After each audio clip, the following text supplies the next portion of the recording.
one last question I have regarding the childhood, Morgan, because I'm sure you cover all this in the book coming up too, man. And I came across it, and I'm gonna shoot out the date, and hopefully it lines up with where I'm going. Okay. Sunday, June 21st, 2015, right? Father's Day. Okay. You wrote a piece that I came across, and it was talking about your father. Okay. Yeah. Okay. The cancer that you guys found out about, and that moving forward. What age did that happen, man? And how did you navigate through that, right? Because I think when you're young, you look up to your parents. Yeah. And men especially, if you have a father that you respect and actually like, yeah, you want to have some of those same attributes. But that may have been taken away from you a little bit earlier than you would have liked to, right? So yeah. What was that process like navigating through that, man?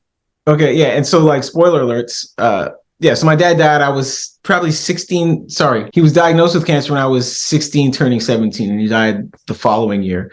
And like his death is kind of like the midpoint of my memoir, like that year. And this is another of the reasons that it made sense to write the book later than sooner. Because again, you get some perspective on like being a parent, what goes through a parent's head. When times are tough, like what do they really want to let their kids know about? What do they not want to let their kids know about?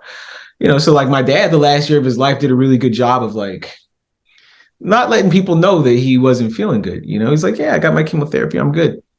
And so like being around him, you thought that he would have a lot more time than he did, but with his illness, he was healthy seeming for 11 months. Then the last 2.5 weeks, he went downhill quick. So that was like a lot to process for me at 17, because, he's diagnosed with cancer. But within a month, he's seeming normal. And he's like, yeah, I'll live a long time. It's fine.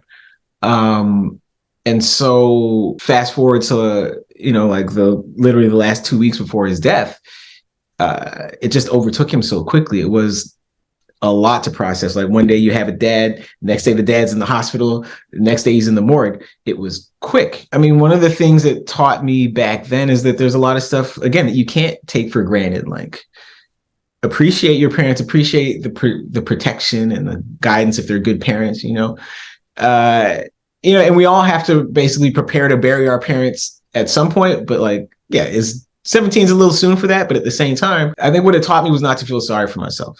But then that was a choice, like, because I really could have felt sorry for myself and just tried to surround myself with people who would only feel sorry for me, but it taught me that like I couldn't do that, and like not feeling sorry for myself is not the same as not missing the person that has died. You can that's good. Yeah, you can miss that person, and you can like acknowledge like what you lose when you lose that person. Feeling sorry for yourself, like it's sort of like a drug. You might feel good in the moment. Once you get hooked on that sympathy, man, it's like it's hard to get off. And so for me, like that was the big, like one of the takeaways. At 17, turning 18, I didn't quite understand it as well as I do now, like looking back on it. But it was quite a year.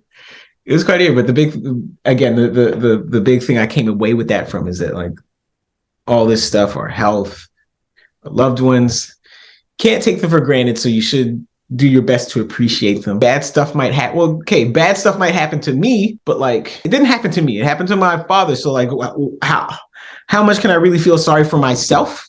Mm-hmm. I'm not the one that had cancer. I'm healthy, so I can feel bad, but like it ain't about me because I'm not the one that actually had to feel all this pain, right? And so I did learn the limits of like self-pity and self-sympathy. Like some of that is natural, but like you got to have this switch that turns off because, hey man, especially as my last year of high school, like universities, they needed their applications at a certain time. They didn't have time for me to feel sorry for myself. Like they needed by this date. So there was stuff that had to get done. And I got it done. But hope that answers your question. Yeah, man. Because the way how you were talking about it, it's like, man, you had the words then when you wrote it, but they probably weren't as sharp as it was when you were going through it. No, it's the other way. It's the other way. It's the other way. Yeah, in the moment, sometimes it's hard to find the words, but then like years later, you're like, oh yeah, that's what I was thinking. Yeah. That's what I was feeling. Yeah. But I think it's spot on with the empathy part, man. Because at the end of the day, people still need to get their things done. I mean, I remember at the Olympic Games for me in the last one, I had a very, very good friend of mine who was dying of cancer. Mm-hmm. And, I spoke to him the night before, and very, very, very, very good relationship. Mm. And, he said something to me in past tense, and it was in my mind of just like, oh, frig, this guy doesn't think he's going to make it past another day. Mm-hmm. And it kind of hits you, but it's like, no, you still got to show up at the start line because the team's depending on you. Yep. Right. So it's that process of, man, you still got to continue moving, continue going.